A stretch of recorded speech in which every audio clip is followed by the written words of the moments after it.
আমার স্ক্রিনটা কি দেখা যাচ্ছে? হ্যাঁ, দেখা যাচ্ছে। আচ্ছা, ধন্যবাদ।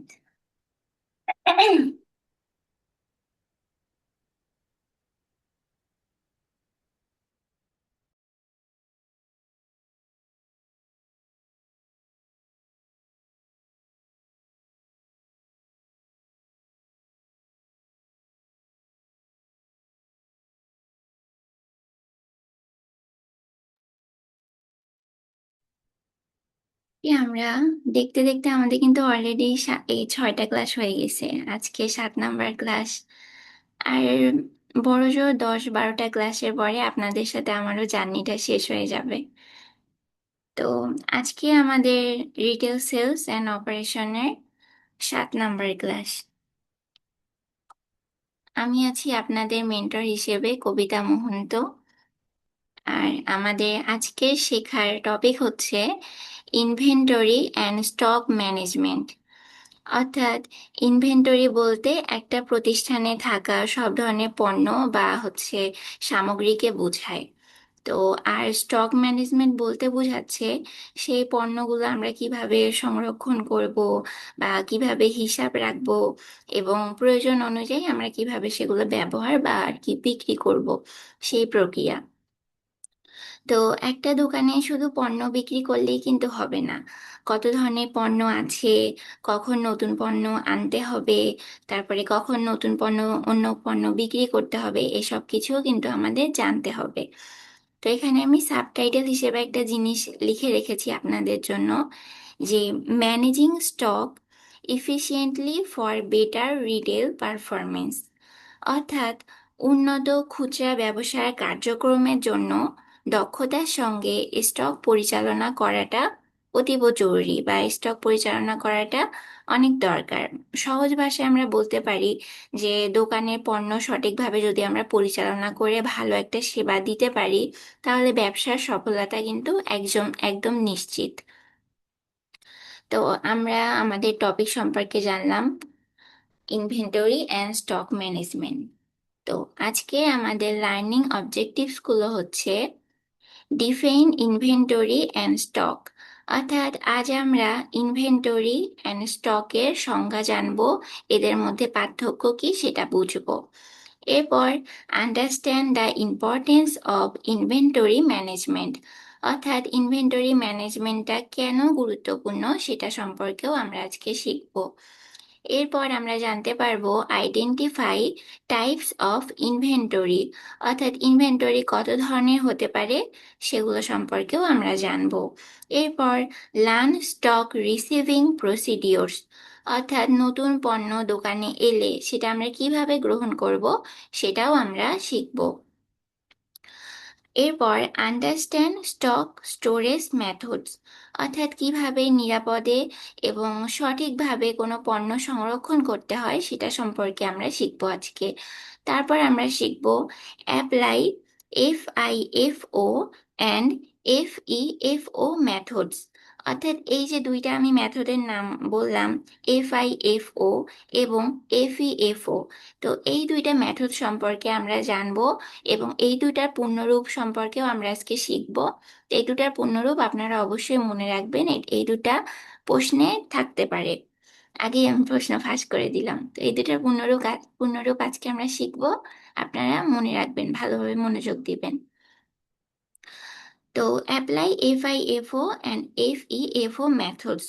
অর্থাৎ এই নিয়মগুলা কি এবং কখন ব্যবহার করতে হয় সেটা সম্পর্কেও আমরা আজকে শিখব। এরপর পারফর্ম স্টক চেকিং, কিভাবে নিয়মিত স্টক চেকিং করতে হয় সেগুলোও শিখব। তারপর প্রিভেন্ট স্টক লস। অর্থাৎ কিভাবে পণ্য নষ্ট হওয়া বা হারিয়ে যাওয়া অথবা চুরি হওয়া থেকে আমরা রক্ষা করতে পারি সেই সম্পর্কেও আজকে আমরা শিখব। তো আজকে আমরা অনেকগুলো টপিক শিখব।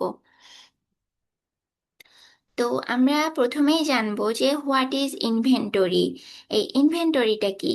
তা আমি এখানে আপনার জন্য সংজ্ঞা রেখেছি। Inventory is the total stock of goods. এখানে গুড মানে আপনারা ভাববেন না যে ভালো বোঝাচ্ছে, গুডের কিন্তু আরেকটা অর্থ আছে, গুড মানে পণ্যও বোঝায়। তো তো inventory is the total stock of goods and materials that a business ওনস and manages. অর্থাৎ ইনভেন্টরি হলো প্রতিষ্ঠানের কাছে থাকা সব ধরনের পণ্য, তারপরে কাঁচামাল বা অন্যান্য সামগ্রী যা বিক্রয় বা দৈনন্দিন কাজের জন্য সংরক্ষণ করা হয়। তো ইনভেন্টরি বলতে কি বোঝায়, এটা কি আমরা বুঝছি? জি জি। হুম। তা আমি আরেকবার রিপিট করব। ইনভেন্টরি হলো একটা প্রতিষ্ঠানের কাছে থাকা সব ধরনের পণ্য বা কাঁচামাল বা অন্যান্য সামগ্রী যা বিক্রয় বা দৈনন্দিন কাজের জন্য সংরক্ষণ করা হয়। আমরা মিউট করব, প্লিজ মিউট করব, নিজ দায়িত্বে মিউট করব। এরপর আমরা জানব differences between inventory and stock. অর্থাৎ আমরা কিন্তু অনেকেই ভাবি যে ইনভেন্টরি আর স্টক দুটাই হয়তো একই জিনিস, কিন্তু না, এদের মধ্যে সামান্য কিছু পার্থক্য আছে। স্টক বলতে বোঝায় বিক্রির জন্য পণ্য আলাদা করে রাখা, আর ইনভেন্টরি হচ্ছে স্টকের পাশাপাশি কাঁচামাল, তারপরে অফিসের প্রয়োজনীয় সামগ্রী এবং অন্যান্য ব্যবসায়িক উপকরণ সব কিছুর একটা সমষ্টি। তো ইনভেন্টরি মানে অফিসের প্রয়োজনীয় সামগ্রী, যাবতীয় কাঁচামাল, অন্যান্য ব্যবসায়িক উপকরণ সব কিছুকে বোঝায়। আর স্টক মানে শুধু বোঝায় বিক্রির জন্য যে পণ্যগুলো আলাদা করে রাখা হয়, সেটাই হচ্ছে স্টক। আর ইনভেন্টরি বলতে যাবতীয় সব জিনিসকে বোঝায়, যেমন স্টকের পাশাপাশি ব্যবহৃত কাঁচামাল, অফিসের প্রয়োজনীয় সামগ্রী, অন্যান্য উপকরণ, এই সবগুলা হচ্ছে ইনভেন্টরি। আর স্টক মানে শুধু বিক্রির জন্য আলাদা করা পণ্য। তো এখানে একটা জিনিস মনে রাখবেন, সব স্টক সব স্টক কিন্তু ইনভেন্টরি। অর্থাৎ সব স্টক ইনভেন্টরির মধ্যে পড়ে, কিন্তু সব ইনভেন্টরি স্টক নয়। আমরা কি কথাটা বুঝতে পারছি? জি, আমি যে সব আরেকটু, স্টক, হ্যাঁ, সব স্টক ইনভেন্টরি, কিন্তু সব কিন্তু সব ইনভেন্টরি ইনভেন্টরি স্টক স্টক নয়। না। বিষয়টা কেমন? আপনার কসকো সাবান কি ব্যবহার করছেন? আগে ছিল কিন্তু, আমি যখন ছোট ছিলাম তখন বাসায় আনতো, এখন অনেকেই হয়তো এটা সম্পর্কে জানে না। তো বিষয়টা কি, আম, কসকো সাবান সব সাবানের মধ্যে পড়ে, কিন্তু সব সাবান কসকো সাবান না। আবার বিষয়টা টুথপেস্ট দিয়েও আমরা বলতে পারি যে ক্লোজ আপ টুথপেস্ট, তো সব ক্লোজ আপ টুথপেস্টের আন্ডারে পড়ে, কিন্তু সব টুথপেস্ট কি ক্লোজ আপ? না, ক্লোজ আপ বাদেও অন্যান্য আরো অনেক টুথপেস্ট আছে। তো বিষয়টা সেই রকম। স্টক হচ্ছে সব, মানে স্টক হলো ইনভেন্টরি, কিন্তু সব ইনভেন্টরি স্টক নয়। তো আশা করি আমরা বিষয়টা বুঝতে পারছি। তো এখন আমরা importance of inventory in retail, আমাদের রিটেল সেলে ইনভেন্টরি কিছু প্রয়োজনীয়তা সম্পর্কে জানবো। এটা আমি পরের স্লাইডে রেখে দিয়েছি। তো ইম্পর্টেন্স অফ ইনভেন্টরি ম্যানেজমেন্ট। তো ইনভেন্টরি ম্যানেজমেন্ট আমরা কিভাবে করতে পারি? প্রথমে আমি লিখেছি অ্যাভয়েড স্টক শর্টেজ শর্টেজেস। অর্থাৎ স্টক শর্টেজ মানে দোকানে প্রয়োজনীয় পণ্য না থাকা। যদি ধরেন কোনো কাস্টমার একটা প্রোডাক্ট নিতে আসছেন, তো যদি তিনি সেটা না পান, তো তখন তিনি তো অন্য দোকানে যাবেন, তাই না? তো এই জন্যে আমাদের ইনভেন্টরি ঠিকভাবে পরিচালনা করলে আমাদের পণ্যের ঘাটতিটা হবে না। এরপর প্রিভেন্ট ওভার স্টকিং। অর্থাৎ ওভার স্টকিং মানে বোঝাচ্ছে প্রয়োজনের অতিরিক্ত পণ্য মজুত রাখা। তো প্রয়োজনের অতিরিক্ত পণ্য মজুত রাখাও কিন্তু একটু ক্ষতিকর। সেটা কিভাবে? এতে দোকানের ধরেন জায়গা নষ্ট হয়, তারপরে অতিরিক্ত টাকা নষ্ট হয়, অথবা অনেক সময় দেখা যায় যে প্রোডাক্টটা বিক্রি হয়নি, তার আগেই সেটা এক্সপায়ার হয়ে গেছে। তো এই জন্য প্রিভেন্ট ওভার স্টকিং এটাও একটু ক্ষতিকর। তো এটা এভাবে অতিরিক্ত মজুদ পণ্য আমাদের মজুদ রাখা যাবে না, যেটা প্রয়োজন সেটাই শুধু আমরা রেখে দিব। এরপর রিডিউস বিজনেস কস্টস। তো রিডিউস বিজনেস কস্টস বলতে বোঝায় সঠিক ইনভেন্টরি ম্যানেজমেন্ট ব্যবসার অপ্রয়োজনীয় খরচ এটা কমায়। তো বিষয়টা কিভাবে? অতিরিক্ত পণ্য কেনা অথবা নষ্ট হওয়া বা বারবার জরুরি প্রোডাক্ট আনার খরচ এখানে কমে যায়। তো অর্থাৎ নির্দিষ্ট যেটা আমাদের প্রয়োজন সঠিক সেটাই শুধু আমরা আনবো, অপ্রয়োজনীয় খরচ করব না। এটা আমাদের বিজনেসে অন্যান্য, যদি আমরা অপ্রয়োজনীয় খরচ না করি তাহলে এটা কিন্তু আমাদের বিজনেসের অতিরিক্ত পণ্য নষ্ট হওয়া, কেনা টাকা, সেগুলো আমাদের বাঁচাবে। মানে আমাদের ব্যবসা আর কি সেভ হবে সেটা।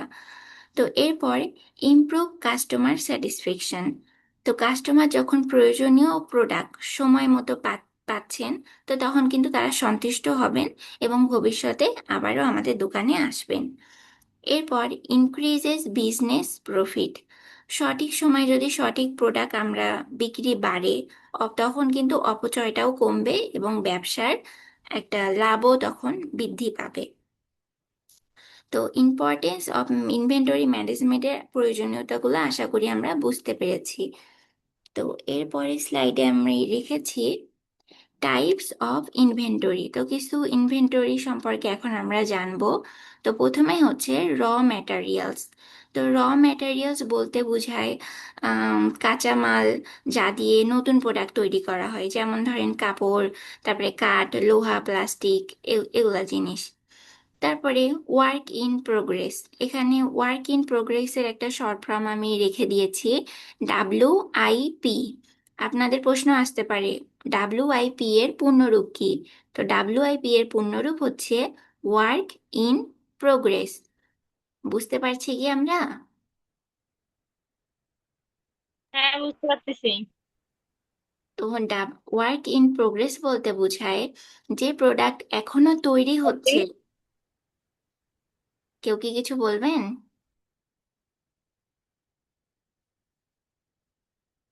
আচ্ছা, তো ওয়ার্ক ইন প্রোগ্রেস বলতে বোঝাচ্ছে যে প্রোডাক্ট এখনো তৈরি হচ্ছে কিন্তু সম্পূর্ণ হয়নি, সেটাই হচ্ছে ওয়ার্ক ইন প্রোগ্রেস বা WIP। তো যেমন ধরেন সেলাই চলমান কোনো শার্ট অথবা তৈরি হওয়া কোনো আসবাবপত্র, এটাই হচ্ছে ওয়ার্ক ইন প্রোগ্রেস। এরপর ফিনিশড গুডস, এগুলা বলতে বোঝায় যে যে প্রোডাক্টটা সম্পূর্ণ প্রস্তুত। ওয়ার্ক ইন প্রোগ্রেস বলতে আমরা জানলাম যে প্রোডাক্টটা এখনো তৈরি হচ্ছে। আর ফিনিশড গুডস বলতে বোঝাচ্ছে যে প্রোডাক্ট সম্পূর্ণ প্রস্তুত বা বিক্রির জন্য সম্পূর্ণ তৈরি, এমন প্রোডাক্টকেই ফিনিশড গুডস প্রোডাক্ট বলতিছে। তো যেমন ধরেন মোবাইল ফোন, সাবান, টেলিভিশন, বিস্কিট, চকলেট, এই জিনিসগুলা। তো তারপর কনজিউমেবল আইটেম। তো কনজিউমেবল আইটেমস বলতে বোঝাচ্ছে যেসব জিনিস দৈনন্দিন কাজে ব্যবহার হয়ে শেষ হয়ে যায়, যেমন ধরেন কলম, তারপরে কাগজ, এরপর প্রিন্টারে কালি, তারপরে পরিষ্কার করার অনেক সামগ্রী, যেগুলো আমাদের দৈনন্দিন জীবনে ব্যবহার করার মাধ্যমে শেষ হয়ে যায়। তো এখানে আমরা চারটা ইনভেন্টরি সম্পর্কে জানতে পারলাম। তো এরপর আমরা শিখব স্টক রিসিভিং প্রসেস। তো স্টক রিসিভিং প্রসেসে আমরা কি কি জানতে পারবো? রিসিভ প্রোডাক্টস, অর্থাৎ যখন আমাদের কোনো সাপ্লায়ার আসবে আমাদের প্রোডাক্ট সাপ্লাই দিতে, তো তার কাছ থেকে প্রোডাক্ট কিভাবে আমরা গ্রহণ করব এবং নিশ্চিত করতে হবে যে প্রোডাক্টটি সঠিক, অর্থাৎ সঠিক প্রোডাক্ট এসেছে, সেটা আমরা যাচাই বাছাই করে সেটা রিসিভ অর্থাৎ গ্রহণ করব। এরপর চেক কোয়ান্টিটি, অর্থাৎ প্রোডাক্টের সংখ্যা। তারপর অনেক সময় দেখবেন হলো পার্সেস অর্ডার, এগুলো লেখা থাকে।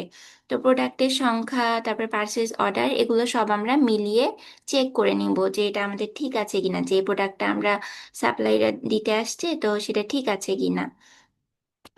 যেমন ধরেন পার্সেস অর্ডারে 50টি যদি লেখা থাকে, তো সত্যি 50টি প্রোডাক্ট আমাদের দোকানে আসছে কিনা সেটা আমাদের চেক করে দেখতে হবে। এরপর ইন্সপেক্ট প্রোডাক্ট কোয়ালিটি, অর্থাৎ কোনো প্রোডাক্ট ভাঙা কিংবা নষ্ট আছে কিনা বা হচ্ছে ক্ষতিগ্রস্ত আছে কিনা, তো সেটাও আমরা পরীক্ষা করে নিব। বা যদি কোনো সমস্যা থাকে তো সেটা সঙ্গে সঙ্গে আমরা সাপ্লাইয়ারকে জানাই দিব যে এই প্রোডাক্টে সমস্যা আছে।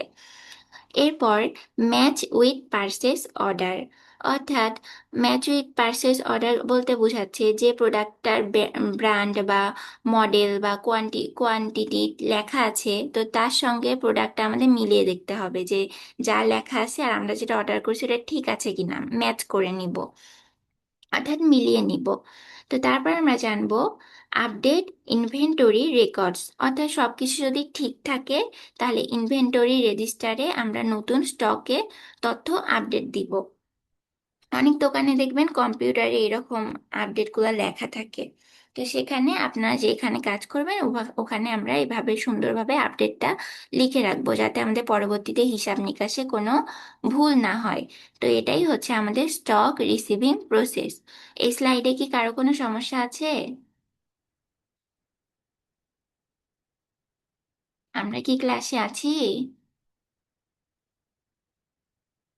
নাই। হ্যাঁ, ক্লাসে আছি আমি। আপনি শুধু একাই উত্তর দেন আর বাকিরা ঘুম। আচ্ছা, ওরা ঘুমাক, পরীক্ষার দিন একবারে উঠবে। এরপর আমরা পরের স্লাইডে শিখব স্টক স্টোরেজ। তো স্টক স্টোরেজে আমরা কি কি শিখব? অর্গানাইজ প্রোডাক্টস প্রপারলি, অর্থাৎ সব প্রোডাক্ট কিভাবে সুন্দরভাবে সাজিয়ে রাখতে হয় সেটা আমরা শিখব। এক ধরনের প্রোডাক্ট যে এক জায়গায়, মানে যে ধরনের প্রোডাক্ট সেটা সে জায়গায় যদি নির্দিষ্ট জায়গায় আমরা রেখে দেই তাহলে কিন্তু সহজেই আমরা সেটা খুঁজে পাবো আর আমাদের সময়ও বেঁচে যাবে। এই জন্য অর্গানাইজ প্রোডাক্টস প্রপারলি, সঠিকভাবে আমরা সঠিক জায়গায় প্রোডাক্টটা সাজিয়ে রাখবো। এরপর লেবেল প্রোডাক্টস ক্লিয়ারলি, অর্থাৎ প্রতিটি প্রোডাক্টের পরিষ্কার একটা লেবেল লাগাতে হবে, যেটা কত নাম্বার বা সেই অনুযায়ী একটা যেটা যে নির্দিষ্ট তো সেটা আমরা লেবেলটা লাগাই রাখবো। তো লেবেলে প্রোডাক্টের কি কি থাকতে পারে? নাম থাকতে পারে, প্রাইস থাকতে পারে, বারকোড বা কোড কোনো থাকতে পারে। তো এগুলাই হচ্ছে শনাক্ত করার উপায়। এই জন্য প্রোডাক্টে আমরা সুন্দরভাবে লেবেল লাগিয়ে রাখবো। এরপর স্টোর বাই ক্যাটাগরি, অর্থাৎ প্রোডাক্টগুলো ক্যাটাগরি অনুযায়ী আমাদের আলাদা করে রাখতে হবে। সব প্রোডাক্ট কি একরকম? অবশ্যই না। কিছু ফুড প্রোডাক্টস হতে পারে, অর্থাৎ খাবারের প্রোডাক্ট, কিছু কসমেটিকের প্রোডাক্ট হতে পারে, কিছু ইলেকট্রনিক্সের প্রোডাক্ট হতে পারে। তো যেটা যে প্রোডাক্ট সেই সেই ক্যাটাগরিতে আমরা আলাদা করে রাখবো, যাতে সহজেই কাস্টমার যে প্রোডাক্টটা আমাদের কাছে চাচ্ছে সেটা আমরা স্বল্প সময়ের মধ্যে খুঁজে বের করে তাকে আমরা দিতে পারি। তো এরপর maintain clean and safe storage, অর্থাৎ আমরা স্টোর রুম সবসময় পরিষ্কার, শুকনা এবং নিরাপদ রাখার চেষ্টা করব, যাতে প্রোডাক্ট নষ্ট হওয়ার সম্ভাবনাটা কম থাকে আর কি। এই জন্য আমরা সেটা স্টোর রুম সবসময় পরিষ্কার রাখার চেষ্টা করব। এরপর প্রোডাক্ট ফ্রাজেল আইটেমস, অর্থাৎ যেসব প্রোডাক্ট সহজে ভেঙে যায়, অর্থাৎ ফ্রাজেল যেগুলা সহজে ভঙ্গুর, তো এমন প্রোডাক্ট যেমন কি হতে পারে? গ্লাস হতে পারে, কোনো লাইট হতে পারে, সিরামিক হতে পারে, কাঁচের জিনিসগুলা। তো এমন ধরনের ভঙ্গুর প্রোডাক্টগুলো আমাদের অবশ্যই অর্থাৎ সুন্দরভাবে রাখতে হবে, আলাদাভাবে যত্ন করে রাখতে হবে যেন সেগুলা ঠিকভাবে থাকে, ভেঙে না যায়। তো এইটাই হচ্ছে আমাদের স্টক স্টোরেজ। আমরা কিভাবে প্রোডাক্টগুলো স্টোরেজ করব সেগুলো আমি এখানে বর্ণনা করলাম। এর পরের স্লাইডে আমরা এই যে সবচেয়ে ইম্পর্টেন্ট জিনিসটা শিখব, FIFO অ্যান্ড FEFO। তো এগুলো বলতে কি বোঝাচ্ছে? FIFO, এটার ফুল মিনিং হচ্ছে ফার্স্ট ইন ফার্স্ট আউট, অর্থাৎ যে প্রোডাক্টটা আগে দোকানে এসেছে সেটা আমরা আগে বিক্রি করতে হবে। এই যে older stock is sold first, অর্থাৎ যেটা আগে যে প্রোডাক্টটা আগে এসেছে সেটা আমাদের আগে বিক্রি করতে হবে। First in first out. তো FIFO কি এটা আমরা বুঝছি? হ্যাঁ, হ্যাঁ, বুঝছি। বুঝতে পারছি। তো ধরুন হচ্ছে জানুয়ারি মাসে কোনো 100টি সাবান এসেছে, তো ফেব্রুয়ারিতে আরো 100টি সাবান এসেছে। তো এখন আপনারা বলেন তো আপনারা কোন সাবানগুলো আগে বিক্রি করবেন, যেটা জানুয়ারিতে এসেছে না ফেব্রুয়ারিতে এসেছে? ফেব্রুয়ারিটা বিক্রি করব, তাই না? জানুয়ারিতে। কেন ফেব্রুয়ারিটা কেন না? যেমন জানুয়ারিটা জানুয়ারিতেই শেষ করবো, ফার্স্ট ইন ফার্স্ট আউট। হ্যাঁ, ফার্স্ট ইন ফার্স্ট আউট, অর্থাৎ যেটা আগে এসেছে সেটা আমরা আগে বিক্রি করব। এরপর আমরা জানবো FEFO, অর্থাৎ ফার্স্ট এক্সপায়ার্ড ফার্স্ট আউট, মানে যে প্রোডাক্টের এক্সপায়ারি ডেট শেষ হবে তো সেটা আমরা আগে বিক্রি করতে হবে। এই ধরনের প্রোডাক্ট কি কি হতে পারে? যেমন দুধ, ওষুধ, তারপরে বিস্কিট, চকলেট, জুস, তাই না? তো এই যে নিচে লিখে রেখেছি, products with the earliest expiry date are sold first. তো আমাদের বলেন তো এখন কি কি প্রোডাক্ট আগে আমাদের বিক্রি করতে হবে। যেই প্রোডাক্টটা দোকানে আগে এসেছে সেটা আমাদের আগে বিক্রি করতে হবে, এবং যেই প্রোডাক্টের এক্সপায়ারি ডেট প্রায় শেষ বা শেষের দিকে বা শেষ হতে যাচ্ছে বা শেষ হবে, সেগুলো আমাদের আগে বিক্রি করতে হবে। তো আমরা দুইটা সুন্দর জিনিস আজকে শিখলাম, first in first out and first expired first out. তো এই দুইটা সম্পর্কে কারো কোনো সমস্যা আছে? FIFO অ্যান্ড FEFO আমরা ক্লাসে না, মুখস্থ করে কোনো নিব। সমস্যা নেই। First in first out, hmm. First expired first out. পূর্ণরূপ কিন্তু প্রশ্নে আসতে পারে, তো অবশ্যই আমরা এটা মুখস্থ করে রাখবো। আমি এটা একটা স্ক্রিনশট নিয়ে আপনাদের গ্রুপে আমি দিয়ে দিব নি।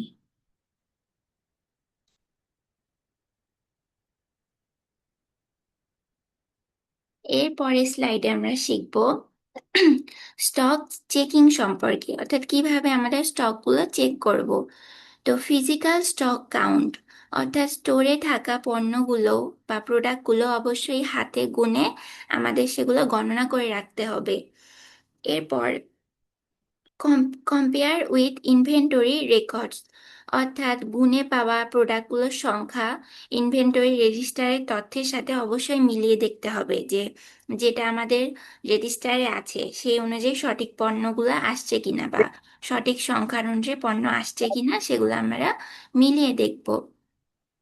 এরপর আইডেন্টিফাই মিসিং আইটেম, যদি কোনো পণ্য কম অথবা বেশি পাওয়া যায় তাহলে সেটার কারণ আমরা খুঁজে বের করব যে কেন এই পণ্যটা কম থাকলো বা এটা আসলো না কেন, বা যদি কোনো প্রোডাক্ট বেশি থাকে তখন আমাদের সেটা নিয়েও ভাবতে হবে যে এটা বেশি আসার কারণ কি।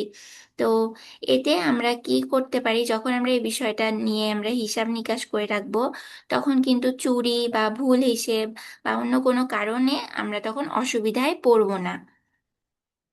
এরপর রিপোর্ট স্টক ডিফারেন্সেস, অর্থাৎ যদি স্টকে কোনো পার্থক্য পাওয়া যায় তাহলে ম্যানেজার বা সুপারভাইজারকে অবশ্যই জানাতে হবে এবং রিপোর্ট করতে হবে যে এই স্টকে বা এই প্রোডাক্টটা এই অমুক সমস্যা আছে। তো এটা আগেই আমরা তাকে জানিয়ে রাখবো যাতে পরবর্তীতে আমাদের ঘাড়ে দোষ না আসে। ক্লাসে কেন জয়েন হয়ে সবাই চলে যাচ্ছে, 14 জন ছিল এখন 12 জন হয়ে গেছে। বোঝাই ওদের খিদে লাগছে, ওরা খাইতেছে। হুম, ক্ষুধা লাগছে না ক্লাস ভালো লাগতেছে না কে জানে। তো এর পরের স্লাইডে আমরা জানবো কমন ইনভেন্টরি প্রবলেমস। তো কমন ইনভেন্টরি প্রবলেমস গুলো কি কি হতে পারে? ওভার স্টক, টানা কমন ইনভেন্টরি প্রবলেমসের প্রথম টপিক হচ্ছে ওভারস্টক, অর্থাৎ প্রয়োজনের চেয়ে বেশি প্রোডাক্ট মজুদ থাকাকে ওভারস্টক বলে। তো ওভারস্টক হলে কি সমস্যা হতে পারে? এতে আমাদের টাকা আটকে যেতে পারে, মানে বেশি প্রোডাক্ট আনলে তো আমাদের অবশ্যই বেশি খরচ হবে, সেটা একটা সমস্যা। এরপর প্রয়োজনে বেশি যদি প্রোডাক্ট মজুদ থাকে সেটা কিন্তু নষ্ট হওয়ারও ঝুঁকি বাড়ে। তো এটা ওভারস্টক হচ্ছে একটা সমস্যা। আর একটা সমস্যা কি, আন্ডারস্টক, প্রয়োজনের তুলনায় কম প্রোডাক্ট থাকাকে আন্ডারস্টক বলে। তো আন্ডারস্টক থাকাও একটা সমস্যা। কেন সমস্যা? কারণ ধরেন কাস্টমার কোনো প্রোডাক্ট নিতে আসছেন, তিনি তো সেটা না পেয়ে অন্য দোকানে চলে গেলেন, অর্থাৎ সেটা আমাদের স্টক আউট হয়ে গেছে। তো এর দুটাই সমস্যা, ওভার স্টক বেশি স্টক রাখাও সমস্যা, আবার আন্ডার স্টক অর্থাৎ কম স্টক রাখাও সমস্যা। এই জন্য কোন স্টকটা ভালো হবে? পরিমাপ মতো বা পর্যাপ্ত স্টকটা উপযুক্ত। তো এরপর ড্যামেজ প্রোডাক্ট, অর্থাৎ যেসব প্রোডাক্ট ভেঙে যায়, ড্যামেজ হয় অর্থাৎ নষ্ট হয় বা ব্যবহারযোগ্য থাকে না, সেগুলাই হচ্ছে ড্যামেজ প্রোডাক্ট। এরপর এক্সপায়ার্ড প্রোডাক্টস, যেসব প্রোডাক্টে ধরেন মেয়াদ শেষ হয়ে গেছে সেগুলাই হচ্ছে এক্সপায়ার্ড প্রোডাক্ট। তো এই প্রোডাক্টগুলো কখনোই কিন্তু কাস্টমার কাছে বিক্রি করা যাবে না, অর্থাৎ আমাদের সৎ থাকতে হবে। তো এটা একটা ইনভেন্টরি প্রবলেমস। তো আরেকটা প্রবলেমস কি, স্টক থিফট, অর্থাৎ স্টোর থেকে কিন্তু প্রোডাক্ট চুরি হওয়াকে স্টক থিফ বলে। তো এটি রোধ করতে অবশ্যই আমাদের কি ব্যবহার করা উচিত? যদি আপনি আপনার দোকানটা সুরক্ষিত রাখতে চান তো সেখানে আপনি কি কি জিনিস রাখতে পারেন? CCTV ক্যামেরা, আর কি হতে পারে?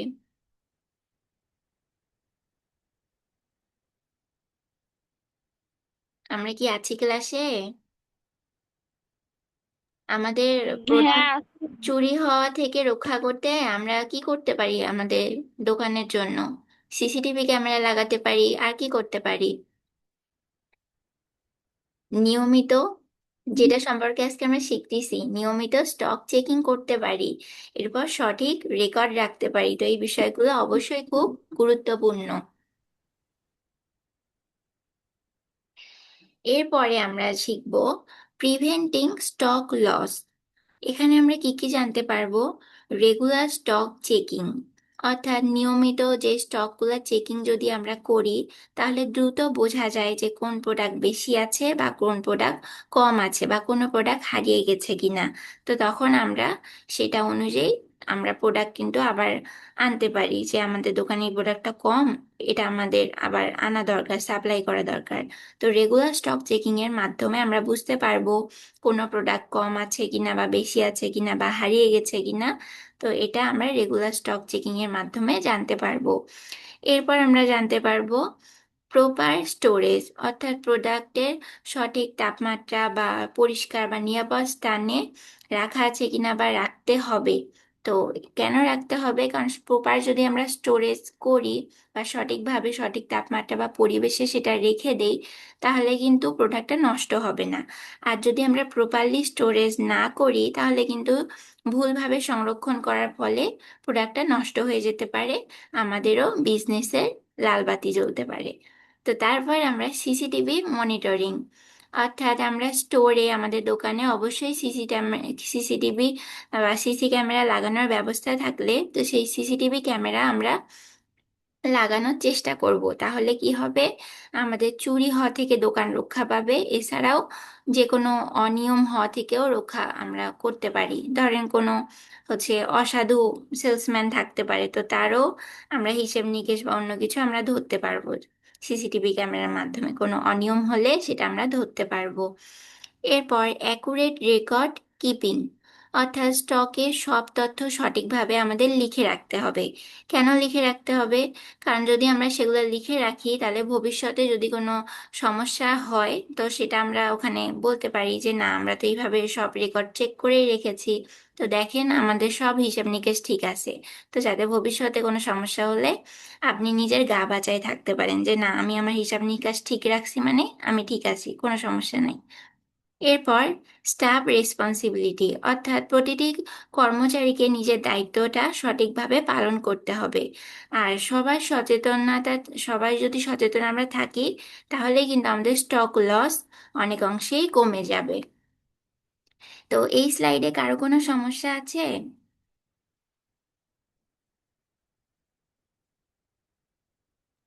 সবাই কি না, কোনো সমস্যা। তো স্টক লস থেকে আমরা এটাই জানতে পারি যে স্টক লস কমানো কোন শুধু কিন্তু ম্যানেজারের দায়িত্ব না, এটা আমাদের স্টোরের প্রত্যেকটা স্টাফেরই রেসপন্সিবিলিটি, অর্থাৎ সবারই দায়িত্ব, যাতে কোনো স্টক নষ্ট হয়ে না যায়। এর পরের স্লাইডে আমরা শিখব ইনভেন্টরি রেকর্ডস। তো ইনভেন্টরি রেকর্ডসটা কেন জরুরি? কারণ স্টক রেজিস্টার হলো একটি খাতা বা কোনো রেজিস্টার, যেখানে সব প্রোডাক্টের তথ্য লেখা থাকে। তো এটা আমাদের অবশ্যই রাখতে হবে। এরপর বারকোড সিস্টেমটা কি? বারকোডের মাধ্যমে খুব দ্রুত কিন্তু প্রোডাক্টটা শনাক্ত করা যায়, এবং স্টক আপডেটটা সহজ হয়ে যায় তখন আমাদের জন্য। এরপর ইনভেন্টরি সফটওয়্যার, অর্থাৎ বর্তমানে কিন্তু অনেক দোকানে ইনভেন্টরি সফটওয়্যার ব্যবহার করা হয়। এতে কি হয়? স্টকের দ্রুত হিসেব করা যায়, হিসেব রাখা সহজ হয় এবং নির্ভুলভাবে হিসেবটা করা যায়। তারপরে ডেইলি স্টক রিপোর্ট, অর্থাৎ প্রতিদিন কত প্রোডাক্ট এসেছে, তারপরে কত প্রোডাক্ট বিক্রি হয়েছে এবং অবশিষ্ট কতটুকু প্রোডাক্ট রয়েছে, এগুলা হিসেব হিসেব রাখাই হচ্ছে ডেইলি স্টক রিপোর্ট। তো বর্তমানে রিটেল স্টোরে ম্যানুয়াল রেজিস্টারের পাশাপাশি ইনভেন্টরি স্টোরও আমরা ব্যবহার অনেক সময় হয়। তো ইনভেন্টরি রেকর্ডসের মাধ্যমে আমরা এই জিনিসগুলা করব। ডেইলি আমরা প্রতিদিন কত স্টক আসছে সেগুলো রেকর্ড রাখবো, বারকোড সিস্টেম ব্যবহার ব্যবহার করব, যাতে দ্রুত আমরা সবকিছুর হিসাব নির্ভুলভাবে রাখতে পারি, বা কোন স্টক দ্রুত শনাক্ত করার জন্য সেটা আমরা বারকোড সিস্টেম ব্যবহার করব। আর স্টক রেজিস্টার, আমরা এমন একটা খাতা বা রেজিস্টার রাখবো যেখানে সব প্রোডাক্টের তথ্য নির্ভুলভাবে দেওয়া থাকে। এর পরের স্লাইডে আমরা শিখব best practices in inventory management. তো সেটা কি, প্রথমে আমরা জানবো আপডেট রেকর্ডস ডেইলি, অর্থাৎ প্রতিদিন স্টকের আপডেট আমাদের প্রতিদিন রাখতে হবে। এতে সবসময় কি হবে, আমরা সঠিক হিসেবটা পেতে পারবো। তারপর ফলো FIFO অ্যান্ড FEFO, অর্থাৎ আমাদের এই first out, first in first out, এরপর ফার্স্ট এক্সপায়ার ফার্স্ট আউট, এই নিয়মটা আমরা ফলো করতে হবে। তারপরে আমরা জানবো চেক এক্সপায়ারি ডেটস, অর্থাৎ বিশেষ করে খাদ্য বা ওষুধের ক্ষেত্রে যদি নিয়মিত আমরা এক্সপায়ারি ডেটটা ফলো করি, তো তখন কিন্তু আমাদের এই ইনভেন্টরি ম্যানেজমেন্টটা সহজ হয়ে যাবে। তারপরে কিপ স্টোরেজ অর্গানাইজড, অর্থাৎ স্টোর রুম সবসময় আমরা পরিষ্কার এবং গোছানো রাখবো, যাতে ক্যাটাগরি অনুযায়ী আমরা সঠিক পণ্যটা সঠিক সময় পেতে পারি। তারপরে কন্ডাক্ট রেগুলার অ্যাডাল্ট অ্যাডিউটস, তো কন্ডাক্ট রেগুলার অ্যাডিউটস বলতে নিয়মিত কন্ডাক্ট রেগুলার অডিটস, তো নিয়মিত অডিট বা হচ্ছে যাচাই যদি আমরা করি, পরীক্ষা নিরীক্ষা করে থাকি, তাহলে যে কোনো ভুল বা অনিয়ম এবং স্টক লস কিন্তু সহজেই ধরা পড়ে। তো এই জন্য আমাদের কন্ডাক্ট রেগুলার অডিট, আমরা নিয়মিত সবকিছু পরীক্ষা নিরীক্ষা ও চেক করব। তো এই 5টা অভ্যাসের মাধ্যমে একজন দক্ষ ইনভেন্টরি ম্যানেজার হতে পারি। যে কেউ এই 5টা যদি অভ্যাস ফলো করে, তো সে অবশ্যই একজন দক্ষ ইনভেন্টরি ম্যানেজার হতে পারবে। তো একজন ভালো ইনভেন্টরি ম্যানেজমেন্ট পণ্য সহজলভ্য রাখে, তারপরে গ্রাহককে সন্তুষ্ট করে এবং ব্যবসারও একটা বৃদ্ধি করে। তো আজকের টপিকগুলো আমাদের এই পর্যন্তই। আজকে আমাদের ক্লাস এই পর্যন্তই। তো থ্যাংক ইউ সবাইকে ধৈর্য সহকারে ক্লাসটা করার জন্য। তো আজকের স্লাইডগুলোতে আপনাদের কারো কোথাও কোনো সমস্যা আছে বা কোনো বিষয়ে বোঝেননি? না, সমস্যা নাই। আমার মিটিংটা এখনই শেষ হয়ে যাবে, তাহলে শুভরাত্রি সবাইকে। আচ্ছা, শুভরাত্রি।